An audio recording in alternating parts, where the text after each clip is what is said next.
It's the off season. Hello, everybody. Welcome to the off-season podcast. It's been a while, but I have a really good guest for you guys. We have been trying to do this interview for the past 4 or 5 months, something like Long that. time. I was just about to say, yeah. And this is the world's strongest barista. Please introduce yourself. Hi, my name is Christian Candemir. I am the world's strongest barista. Yes. But yeah, so we've been trying to do this interview for like the longest time, which Yeah, is I think a is minute. yeah, and it just like never worked out. But I'm very glad that we're finally here. Yeah, as am I. Yeah, it's a very nice day outside. Like it's, Beautiful, Yeah, I yeah. was like, we're driving here. It's like, oh, it's like kind of the perfect day to do it because, 100%. like, but anyway, so I want you to give a little recap of yourself. Like, Okay. tell like the people what you do because the world's strongest barista title is kind of like, oh, like that's kind of abstract. Like I've never heard about that type of It's title. unique for sure. Yeah. it's- So I want you to go over like how you really got the name, and then we can take it from there. All right. Well, where do I start? So about 10 years ago, I was a 20-year-old kid, and I needed a job, and coffee's been a part of my family all my life, and so, I'd gone into Starbucks for water, and they were like, "Hey, do you want a job?" And I was like, "Sure," and that's how I got started with Starbucks. And that year was the year that I started Strongman. So I was introduced to Strongman from a family member. My cousin's boyfriend showed me. He told me about a Strongman gym, and growing up out here, like I was born in Montauk, and I had never heard of Strongman, and I was in Houston, Texas at the time, after having graduated from East Hampton, and I had found the gym like 2 years after I had heard about it because I couldn't find it. It was described as having like a big yellow tire out in front of the warehouse that it was in, and there was no tire. Right, so I finally I went into the lot that it was on the maps, and I found the tire was inside. So I finally found it.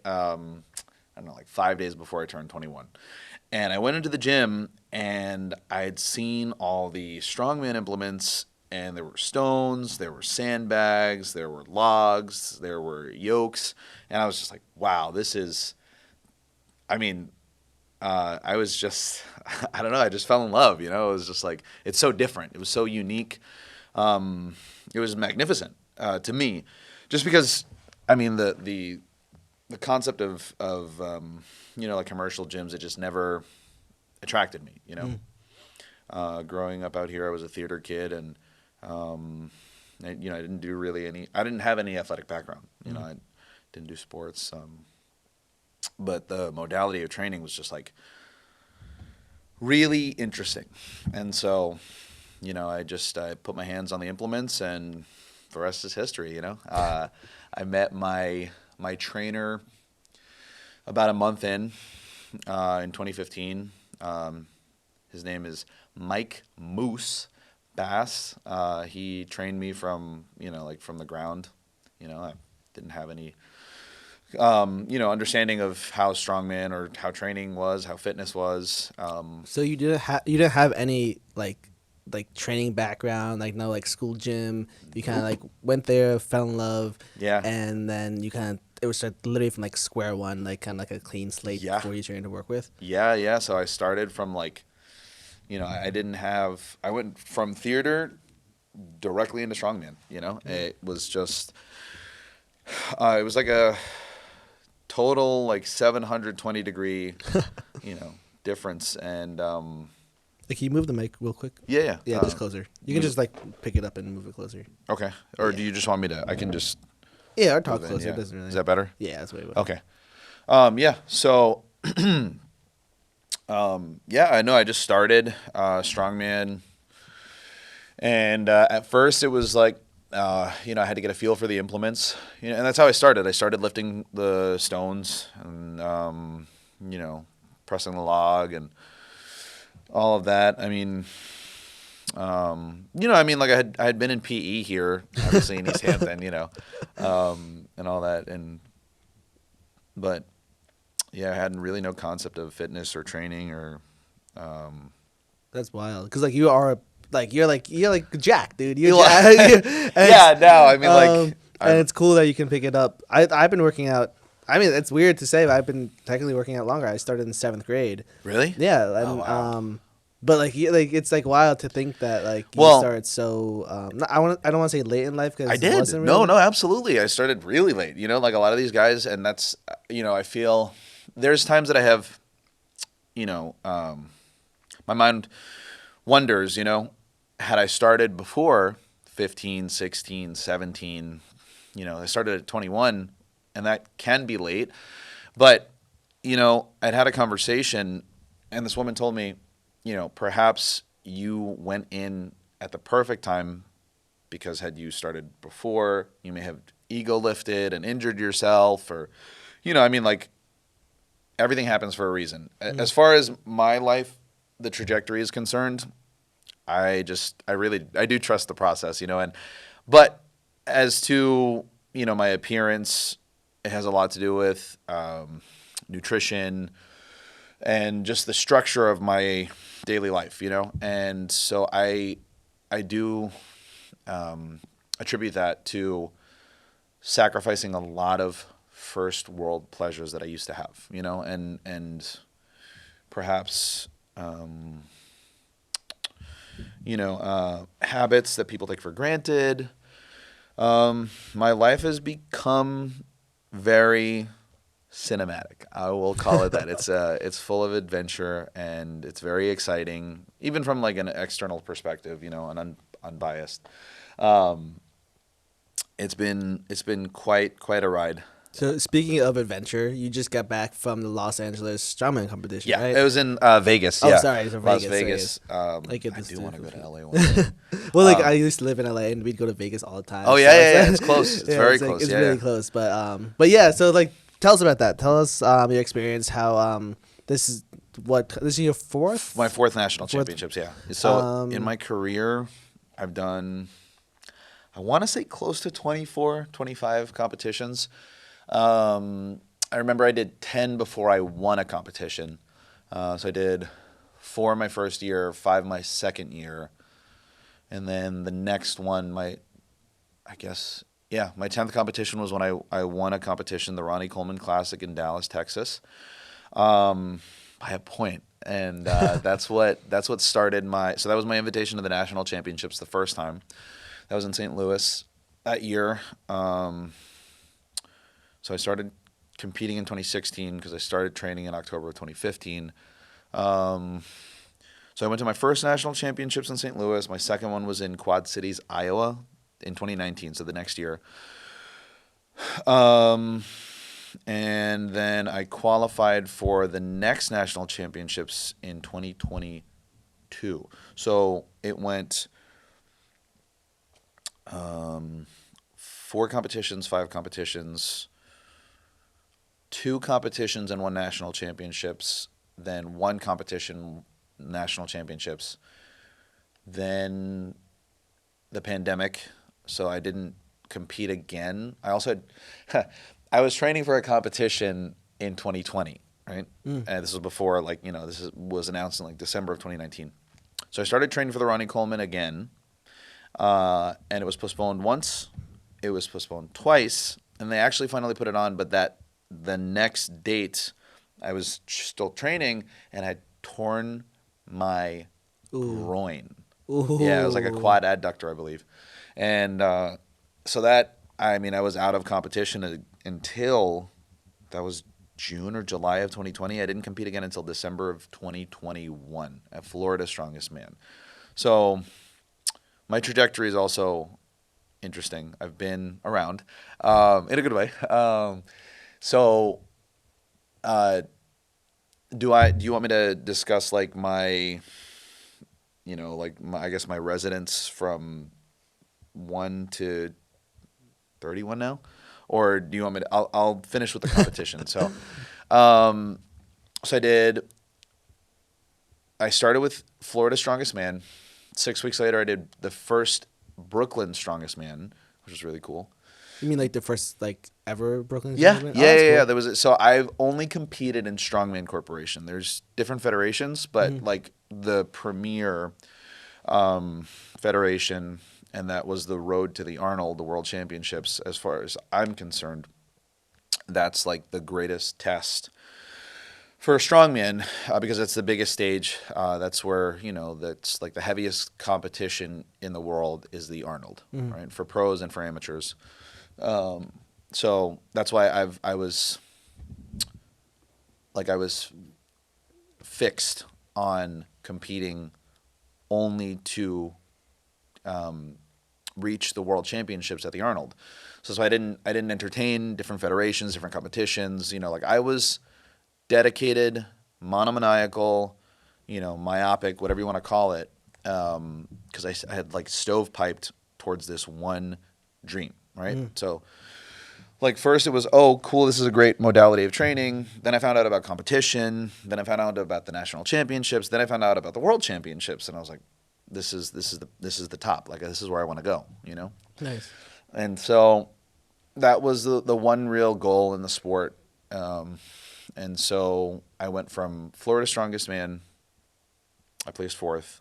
Brooklyn Strongest Man, I placed fourth. And then I had signed up for a competition that was initially like a parking lot retro, strongman competition. That's how it started. Was they were parking lot competitions. You just competed in a parking lot, and it was fun. It was outdoors. It was cool because this was like the sport started, I believe, in 1977 as a TV series, right? The World's Strongest Man. So it was competitors from all different respects and sports, and then it became a like trainable, then class based, men and women, sport. I'm specifically a strongman athlete. Mm-hmm. That's what I've dedicated the last 10 years of my life to, and I'm really grateful that I did because again it was arguably the greatest decision that I've made for my life. But we'll discuss the benefits after.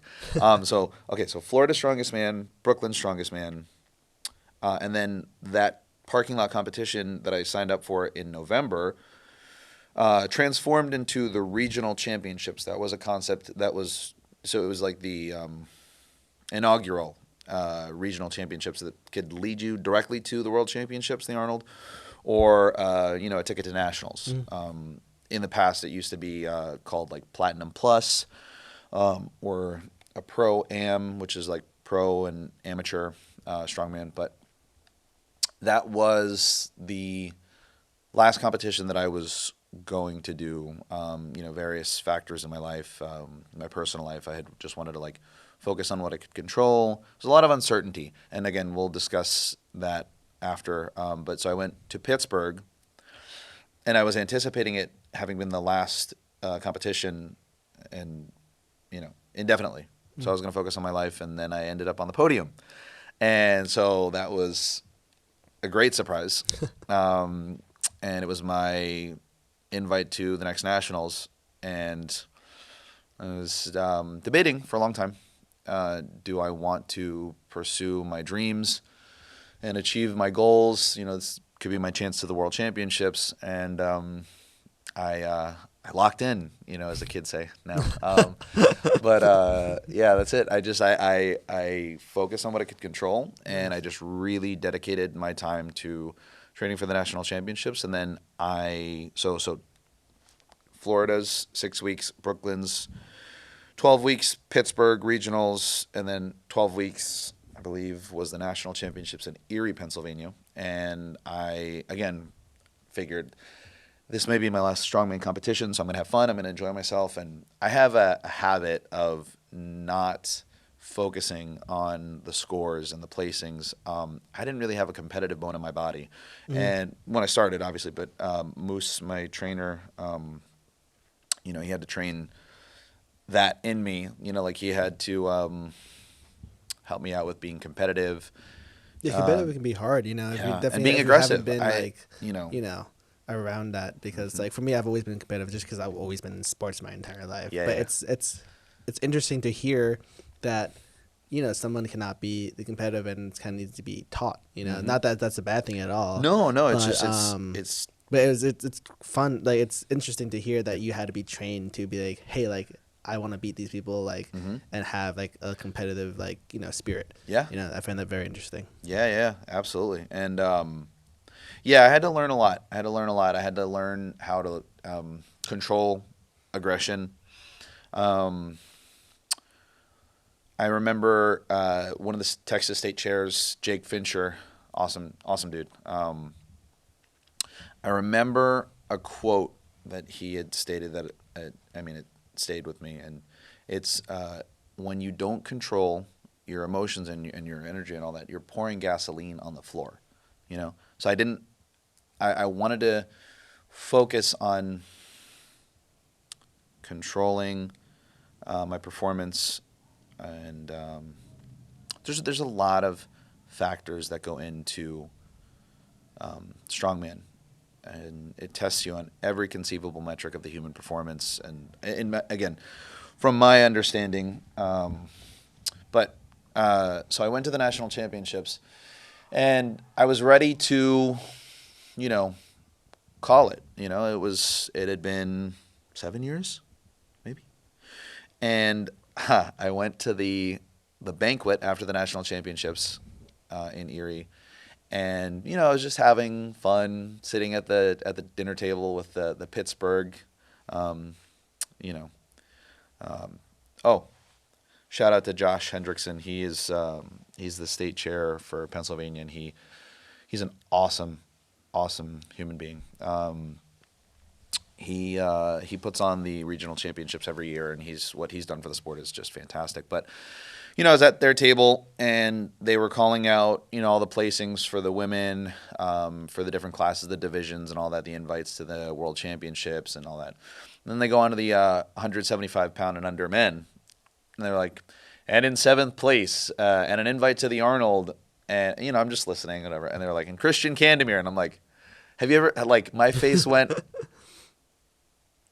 and just tears just started rolling down my face. It was arguably one of the greatest moments of my life because I was so surprised. I didn't see the scores. I had no idea. No idea that I was going to be qualifying. It was the last qualifying spot. I got seventh at the national championships, and it was the last qualifying spot for the Arnold. That's So awesome. from Nats, I go to the Arnold, and that was really interesting and fun because I had just trained. I had when I could, I would go into the city. There's strongman gym. There's no strongman gyms out here. That was the hardest. Um, that was the hardest part of returning home was training and competing at an elite level in strongman out here where there's no strongman. You know. Yeah. So, and after I had podiumed at regionals, um, I was training with Moose, or he was programming me, and then, he was busy. So I turned to my coach now, Cale Beck, of starting strongman. He has a company. He's been competing a long time. I met him 9 years ago now. He's an awesome, awesome man, and he actually saved my life once at one of the competitions that I did. But so he, so Kale, he had programmed. He's great at programming strongman movement simulations at commercial gyms. You can train for strongman at a commercial gym. So I did that from the regional championships to the national championships. And when I could go to different strongman gyms, I'd go. I used to go to Squats and Science in Brooklyn, and I would go to New York Strong in Mamaroneck, and a great gym in Tenafly, New Jersey that I'd been training at recently, underground training. Shout out to MB and Nick Gentile. But yeah, so I knew that I had made it with a sandbag at my house and a commercial gym I trained at Body Tech, and I train at Body Tech, often when I Mm. can. Shout out to Mike.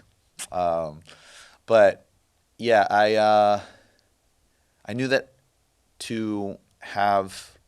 So this was my life goal or dream in the sport, was to compete at the World Championships, and I knew to, you know, perform well, I needed to train implement specificity. So I needed to go to a strongman gym frequently, often, and so I would go to Squats and Science in Brooklyn, and I'll tell you the And this entire. is when you were living in Montauk. So Yes. you, Oh, do it. so Okay. you took a train Oh, no, to no, no. Here, bro, explain. Explain. I Yeah, will yeah. tell you the entire trajectory, and it was like crazy, even for me.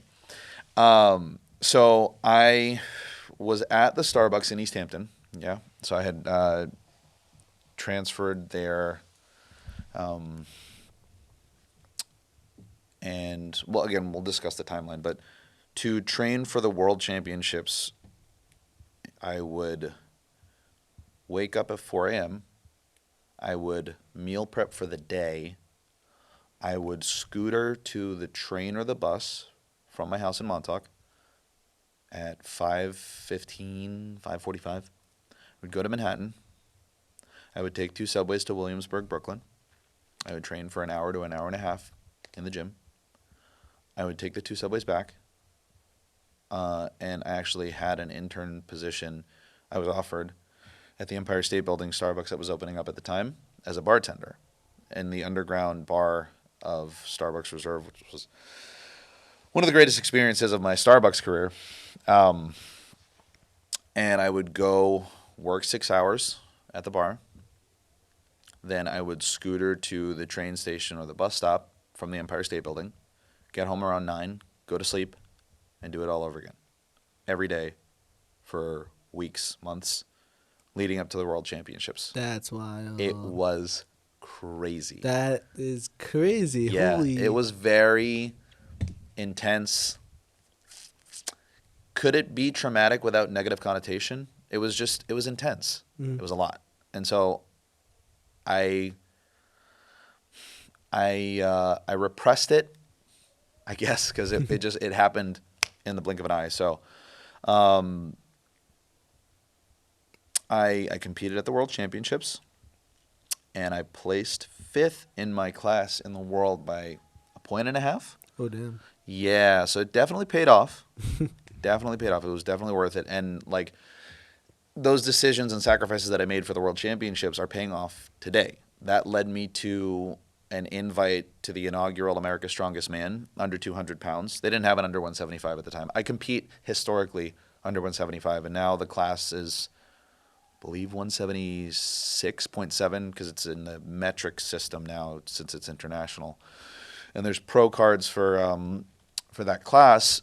So I've competed as an under 90 or under 200 pound strongman competitor, and that is a different level of strong. So it's interesting to see how 25 pounds is that different, And but anyway, so from the Arnold, I went to America's Strongest Man, and then after that, that was 2 years ago. Um, I I mean, my goal was to compete at the World Championships. So America's Strongest Man it was not an option. That wasn't a reality for under 175 strongman competitors at the time. And so the sport has grown exponentially. It's great.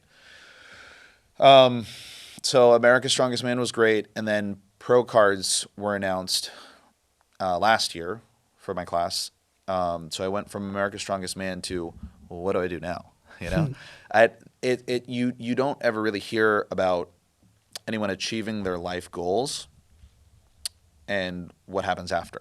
You always hear about perhaps their entire life leads up to that moment, and then they live happily ever after, or they don't achieve it, and that's why, again, I'm extremely grateful because I'm on that end of having achieved my life goal, and now I have the capacity to cross off bucket list goals, and that's where my passion has been redirected. In strongman, outside of the competition circuit, within the sport, there are these historic lifting stones that predate the sport by hundreds of years. They're in Iceland, They're in Scotland. They're in Japan. There is a sport also in Spain in Basque Country. It's lifting stones, and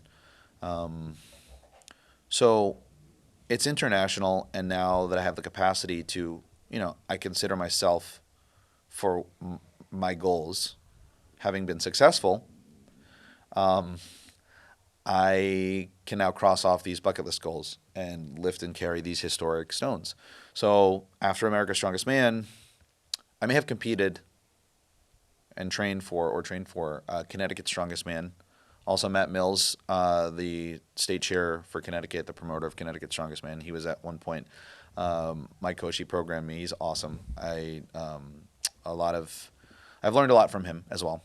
There's a lot of figures in the strongman world and the fitness world that I attribute, my position now, and I'll reference everyone that I can. But yeah, so I went on to visit Iceland after America's Strongest Man last year for my birthday. Quarter life crisis, I guess. I was like, what do I do now? So I had trained 6 months with Kale, at Body Tech, and when I could go to the strongman gyms, to lift and carry the Husafell stone. So when you Google historic lifting stones, the Husafell stone comes up, and that is a 410-pound natural stone that was a door for a goat pen. I've heard about this. Yeah? Yeah, I have. Oh, awesome. Oh, Okay. that's so cool. Okay. Yeah, so I may have. Okay, so fast forward, I found out that in my strongman circle, I may have been the smallest person to lift and carry this stone 115 feet around the goat pen. And I held it in my fingertips because my arm span, or my wingspan, is 6 feet. I'm 5'11", so I've got long arms. It's great for carrying objects and stones. Yeah. So I lifted and carried this Husafell stone, and that's, one of the greatest achievements for strongmen in the sport outside of competition. My next goal are these 2 stones, these natural stones in Scotland called the Dinnie stones. So they have rings drilled into the stones. And there's different goals or feats or challenges with these stones. Is that a lift, like a deadlift, like a former's carry? Essentially, yeah. Oh. So like the goal is to merely be able to lift the 2 stones. And a lot of people lift the stones with one hand in front and one hand behind between their legs. I never really learned how to lift that way. So I want to be able to lift these 2 stones, but I also want to be able to carry the stones. Again, I'm 199 pounds on a good day, So, and it is achievable. It's extremely difficult, but it's another accolade or, bucket list goal for strongman. And there's a lot of these stones. But yeah, my goal now is to enjoy, the sport and life. And not that I didn't enjoy it before, but, this is all different. This is all new to me. This feels strongman after having started strongman. It feels a very novel experience for me as a former theater kid. I jumped from theater to strongman, and it's like a second go at life. It's very, very fascinating. To be in the front row seat experiencing what is a movie of a life now. So for me, it's just been entertaining, exciting. And perhaps that's where my positivity stems from.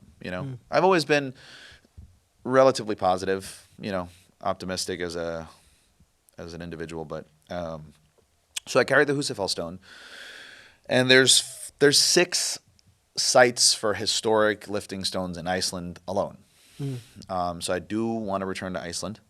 Iceland's beautiful. It was ethereal. It was just surreal. I didn't enjoy a lot of the tourist aspects of it. I did get to see the Aurora Borealis. Oh, that's nice. Before everyone here.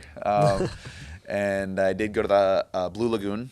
But I went there too. Did you? Yeah. Oh, wow. I've been to Iceland. Yeah. It's I stayed in Reykjavik. Yeah, Reykjavik's awesome. Very different. I I do want to go see, the Golden Circle, the Black Sand Beaches, and all that. And I also love lamb. There's a lot of lamb in Yeah. Iceland. I was like, yes. um, so that was really cool. Made friends. Awesome time. But yeah, so going to Scotland is my next goal. I did jump in on this last national championships because I had the opportunity to, and it was very fun. I enjoyed myself. I hit a lot of personal records. Um, but yeah, so, and that was, I had started the Denny Stone training months ago at underground training in Tenafly, New Jersey. I was working at a Starbucks in Tenafly, commuting from Montauk. I had stay with family. That was about 4.5 to 5 hours. So it was a crazy summer.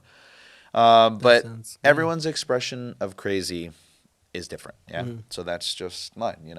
That's how I express myself. And I love it. Awesome. So let's talk about more of like the things that you do to prepare. You talk about meal prepping and everything. What is like for you? What is the day of like meal prepping and like eating healthy and like can you have a burger if you want to have a burger or like you want like a beer at the end of the day? Like do you have like can you do that and or do you want even like you know what I'm saying? Can you take So, me through? yeah. So fun fact, actually, I've never had a beer. Oh yeah.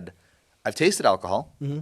but I haven't had a full, like, when I was a bartender at the Empire State Building, I had to taste all the espresso martinis and the cold brew with whiskey for training. Mm-hmm. And I was 28 when I started, I haven't had alcohol. The next time, my first alcoholic beverage, I hope will be in Scotland in Oh May. nice. Yeah, because when you are able to like lift or shoulder a stone, you earn whiskey. Like they'll give you like Yeah, like a shot. a glass of whiskey. Yeah, so that may be my first drink. That's cool. Yeah, I'm excited. I like my brain, how my mindset is, how I function is perhaps different, and to earn, alcohol would be the only way in my mind that I would see it being purposeful, Mm-hmm. I guess. I used to have a lot of self-control issues with food, so understanding that was the dynamic I was dealing with for an essential, I didn't want to start with alcohol. I found Strongman 5 days before I turned 21, and I was ready to start in Las Vegas. I went to Las Vegas 10 years ago, and I found out from Moose that alcohol breaks down muscle. So I was going to get started, and then, the appeal or the concept of gaining muscle was far more important to me because I'd made it 21 years without alcohol. So I never started. But I've had two nutrition coaches, dietitians in my career. So to start, I had no concept of nutrition. Yeah. None. I had no idea what a carbohydrate was. I used to eat pizza, a lot of pizza here every day. And so training also, the world of strongman helped a lot with cognizance of nutrition. That helped me a lot. With just overall, like I attribute strongman as having been the impetus that I needed to create a better quality of life for myself. So I will be forever grateful for having started Strongman. But at first, I had no idea. So I figured, eat big, lift big. So I ate a lot at first when I started. I remember I used to have a big breakfast, and then I used to have, because again, when I graduated from East Hampton, I moved to Houston, Texas. That's where I found Strongman. There was a company called Smoothie King. I used to have Smoothie King every day, like the Hulk smoothie, and it was it was Trenta size. It was big. And then after that, I would have Chick-fil-A, big meal, and then I would have like a 24-ounce porterhouse at Outback every day. Every day. That's wild. I blew a lot of money from Starbucks, but so that was at first, and then I became aware of protein, so I ate every food that had protein, and I was like, oh, ice cream has protein, Reese's has protein, so I was like, all right, let me just eat all this. And then I found out about the classes, so I needed to cut down because again I would walk around 197 maybe, and I wanted to compete at 175 because I wasn't strong at all. I was like, at first, I figured, oh, when I'm angry, I'll be strong. Like you have no concept until you're put to the test of how strong you really are. At first, having no idea of what it means to be strong. So then I realized that I was only perhaps strong to be even, not even competitive, to attempt to compete as a 175er. So I had to cut down. I had to drop, and that's when I started considering and jumping in on the keto diet, ketosis, or ketotic diet. Back in 2017, I did keto all year. I dropped 25 pounds. I would compete, and that was when I did the 5 competitions that year. I would compete, and then I would eat, a pie of pizza from Pizza Hut and, a pint of ice cream, gain the 25 pounds back, and do it all, again. Yeah. So I did keto for a year, and then Kale Beck, my coach now, since we were friends, he recommended a template. It's called Renaissance Periodization. Shout out to Dr. Mike Israetel. He's awesome too. I've met him before. He's really nice. Really funny. Really, really articulate. Awesome guy. So I hopped on this Renaissance Periodization templates. They're like the framework or the base for nutrition. That's where I developed the real concept for nutrition. Because before I would do, for keto, I would do like a grilled chicken patty from a company called Whataburger and a piece of cheese. Or I would go to Papa's Barbecue in Houston and get a lot of brisket. And I love brisket. I love brisket too. Dude, I love and I miss Houston barbecue. That's arguably one of the greatest. Well, I've had St. Louis style. When I went to Nationals, I had Bogart's barbecue ribs were fantastic. I love barbecue, and I definitely want to explore more barbecue as I travel. But so I did keto, and then I understood how nutrition initially. I ate 5 times a day. I had a grilled chicken patty from Whataburger. I had a cup of broccoli from Willie's Ice House and a packet of Quaker Oats every day, every meal for the month of, for an entire month. That's wild. It was wild. But it was That's good. a lot of food. That's a lot of food. Yeah, it's a lot of food, yeah.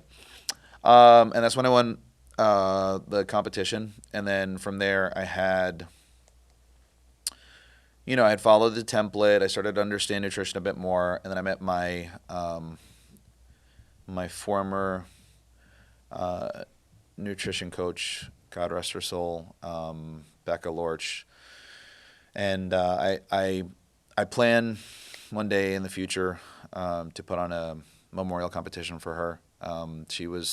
She helped me a lot, and I miss her.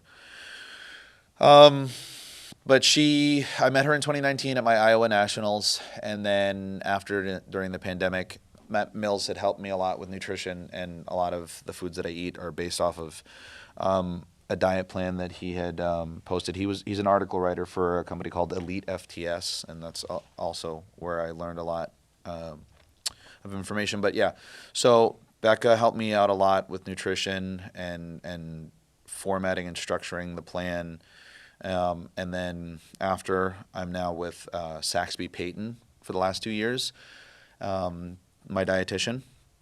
She's based out of Houston, and my friend Steve Trippy introduced me to her, and he's also like my PT. He's great, Nice. good friend. But yeah, so do we want to go into what like a day of eating looks like for me?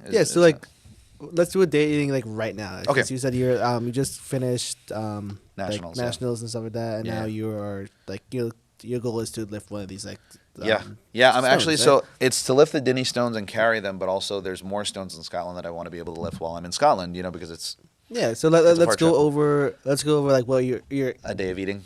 as Yeah. like today. You Okay. know, Yeah. Yeah. So, I think that'd be cool. Yeah. okay. Awesome. Yeah. So there's 2 days that Saxby allows for me to have a free meal, right? So it's the evening before a deadlift and the evening before a strongman event training day. But every day, I'm up in the morning. I have 5 eggs, and then I have 2 slices of Ezekiel bread. Now with the eggs, you use do you like the whole egg or just the whites? Yeah. So strongman's very different, and that's interesting too to mention. I People see me, and based on my appearance, they assume that I'm a bodybuilder, Mhm. right? So perhaps I have the appearance of like an off-season bodybuilder. Um, and because strongman, people that have an awareness of strongman, they see 6'9", 400 pounds Thor from Iceland. Yeah. They don't see 5'11" Montauk, former fat kid, Christian as a strongman. But yeah, so for strongman and to be strong, there's a difference between how my dietitian's dad, actually Nathan Payton, has described it as show muscle and go muscle, Mhm. right? So bodybuilding training is for for size, hypertrophic style training, also to be strong, but it's not the focus. For strongman, you have to be strong, and that's the difference between powerlifting and strongman. Is Powerlifting is a heavy stressor, not in motion, and strongman is in motion, right? So that's why I say it tests you on every conceivable metric. Um, so there is, again, it's an intricate balance of nutrition, macronutrients, and all that. But I train to be strong, so I eat a lot. So yeah, so I eat I eat close to a bodybuilder, but there are differences. So I have 5 eggs in the morning, 2 slices of Ezekiel bread. Um, I usually go minimum 2.5 hours to maximum 5 hours between meals, and then I'll have a yogurt snack, Siggy's Icelandic yogurt, so like zero fat. But then I have a fat source with that. I'll have either like dark chocolate, I'll have peanut butter, cashew butter, um, with a banana. And then after that, depending on where I'm training and how the day goes, but a typical day, again, like training, lifting, or cardio, I usually have the eggs, then I'll have the yogurt snack with a banana, then I'll have 7 ounces of 90-10 or leaner ground beef or bison. That's just my go-to with broccoli, and I'll have a carb source of jasmine rice or sourdough or sweet potato or potato. Those are usually my preferences. I'm not really a carb guy, apart from pizza. But it's funny because it's like, even for training, so there's a science behind the intro workout carbohydrate source. I eat Rice Krispie treats, and that's because they're considered like dry carbs. And so the idea behind it is that because the Rice Krispie treats are really dry, they begin digestion in the mouth because you start to salivate. And Mhm. so like the rate of digestion is optimal for fueling the muscle with glycogen or glucose. That's So interesting. yeah, it is. It Yeah. is. And like I said, I'm not really crazy about Rice Krispies. I prefer Reese's, but uh, but and that's it. Is that I'm very dedicated, focused, and meticulous about my execution of what I can control, especially nutrition. And I didn't have a great relationship with food before. I had eating disorders that I've overcome. And I actually just reflected on it today. It's like I've gone years without one of those bouts. And I think at first the having to cut down for the class, I would have to diet, I would have to water cut, which was a taper of increasing your daily intake of water from like 1 gallon to as 2.5 or more, and then taper off, and then I would sweat, I would wear bags. But I also used to have a paranoia, and I would puke, because I was worried that I wouldn't be able to step on the scale. That fear of not having made 175 was greater than, lifting stones or cars. Yeah, I can't even imagine. It's crazy. So I'm very grateful for having overcome that because initially, again, I was a fat kid. I wasn't like obese, but I was fat. I was like under 200 pounds 10 years ago, and now very different composition. So initially, this was I don't want to be fat, and this was my way in was strongman. So I'm, having started as just that, having been the goal, I'm really grateful for how far I've come.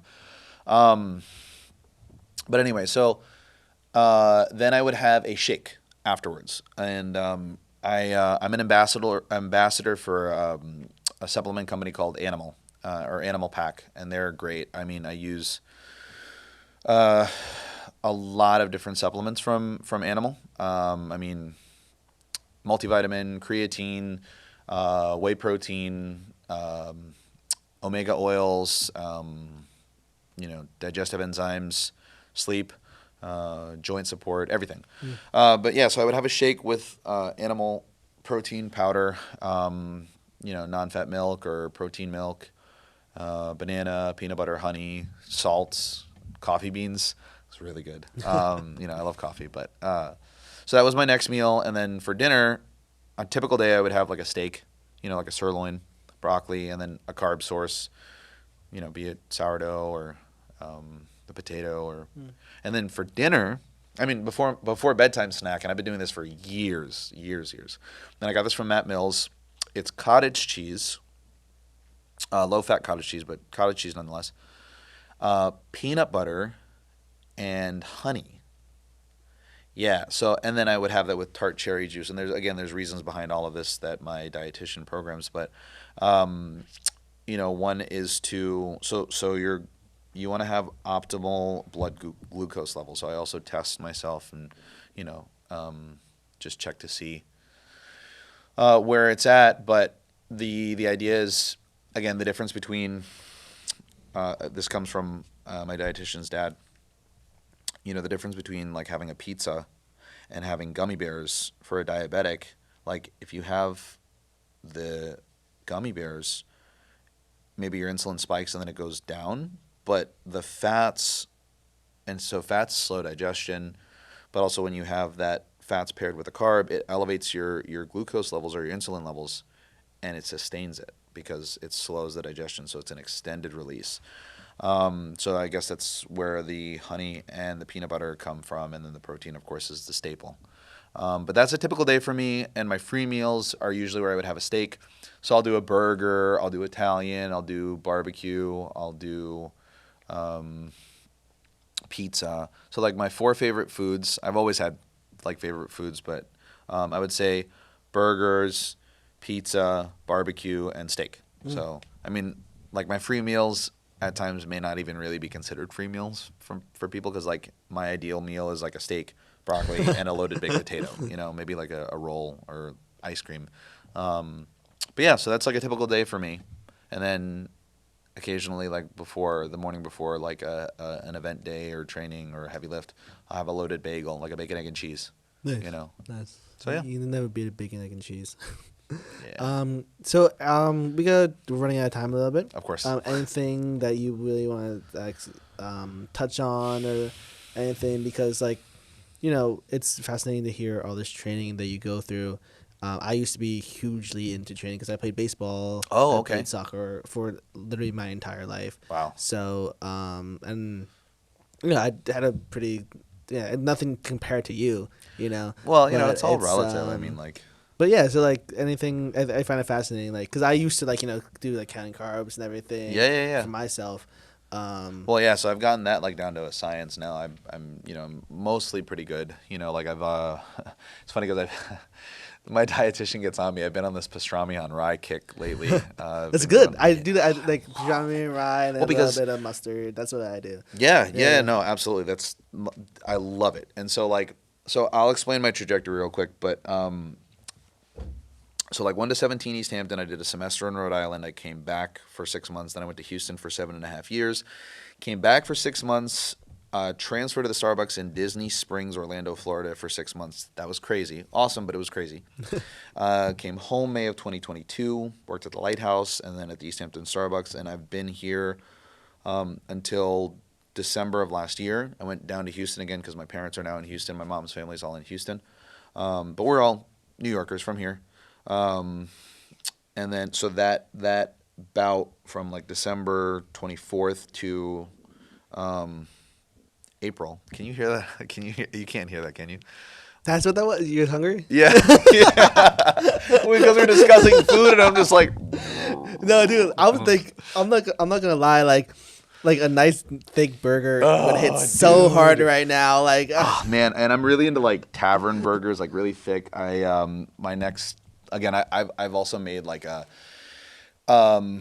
like these side quests, of like food, because now that I'm aware of, I'm a foodie, like to a degree. Yeah.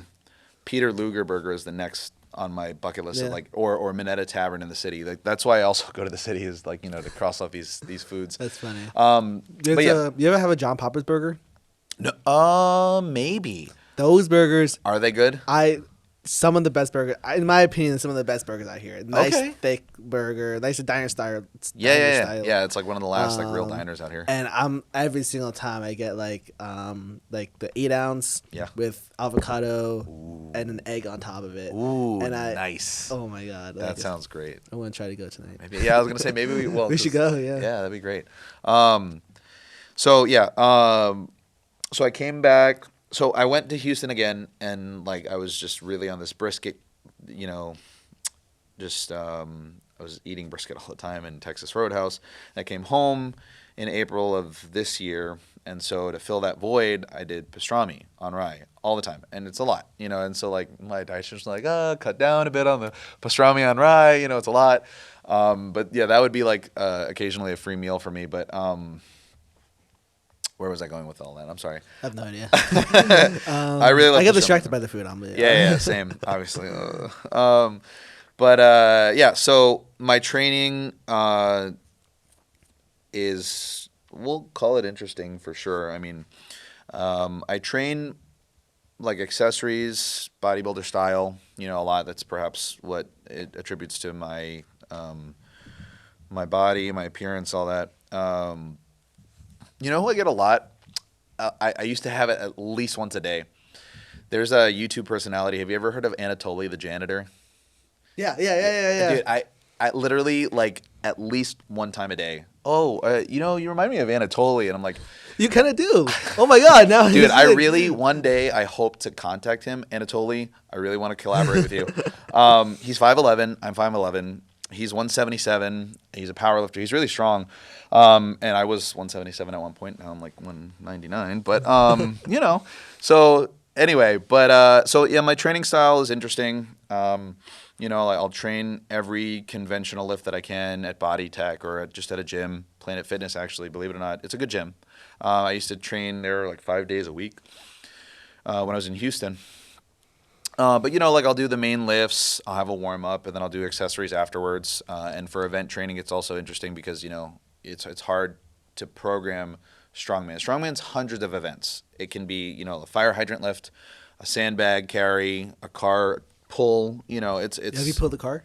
Yeah. Really? 10,000-pound truck. Damn. Yeah, it was cool. I really want to do more like with cars because it's like people see me, they're like, oh, you're a bodybuilder, right? Or, oh, you're a powerlifter, right? And I'm like, no, I pick up rocks and pull trucks. Like, how different can it be? It's so wait, can you push like outside? Can you push the car?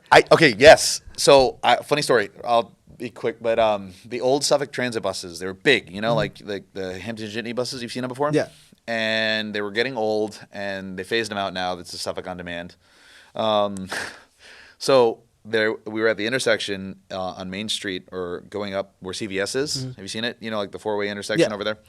And we were at the stop and it stalled. And I was like, the bus driver, Bobby, I was like, Bobby, put it in neutral. I got it. This is my time to shine. No, you didn't. I pushed the Suffolk Transit bus, the big bus, by myself out of the intersection. And then when I went back on the bus, everyone was like applauding. Like, there were people on the bus too? Yeah, dude. And Bobby was like, I don't believe it. Like, it was like, so again, that also is like inspiration for me to continue training is like, this is what it would be to be a real life superhero. That's Like, crazy. that training like is literally a Superman like type of stuff. that's wild, man. It's like the life of the world's strongest barista. Dude, Because then like, I just after that I go do frappuccinos. It's like It's so. such like polar opposites. Yeah. It's cool. It's It like, would- but like I can only imagine like a little kid like in the car and Like- just see you like come and just like push Like, the car and be like, is that Superman? because people see me and they don't expect that power. You know what I mean? And so like Yeah. I train for that, a lot of explosion and all that. Yeah, like tomorrow I'm gonna go load my sandbag at my house tomorrow. And my landlords love that. But yeah, so my training, it's very interesting. I have like 2 upper body days, one for shoulders and overhead, and then the next one for chest and accessories, and then I'll do a deadlift day, and then I'll do a squat, and it's usually front squats. We do front squats because it's we carry on the sagittal plane, so it's in front of us mostly. So back I don't usually do. Or bench. People are always like, how much do you bench? I don't bench. And that's like, everyone's like, what? And I'm like, yeah, I overhead, right? So like I just pressed 270 from behind the neck overhead for the first time, which was really Nice. cool because I press. I haven't learned how to split jerk. A lot of these strongman competitors, they split jerk, which is great. I mean, it's the most efficient way to move the most overhead. But yeah. And then I'll do whatever events I love. And I guess biomechanically, I'm best built for object loading. That's great because that's the, like the caveat to strongman. And that what separates us is we load objects, like we lift and carry objects. So like, kegs, stones, those are my favorite, Nice. And so If I ever have a party, I'll call you. yeah, absolutely, dude. I'm the keg man. It's funny because my last name, well, that's a long story, but my last name is Candemir, or it's pronounced that way. And so I always used to have, in East Hampton, it would always be like, can of beer.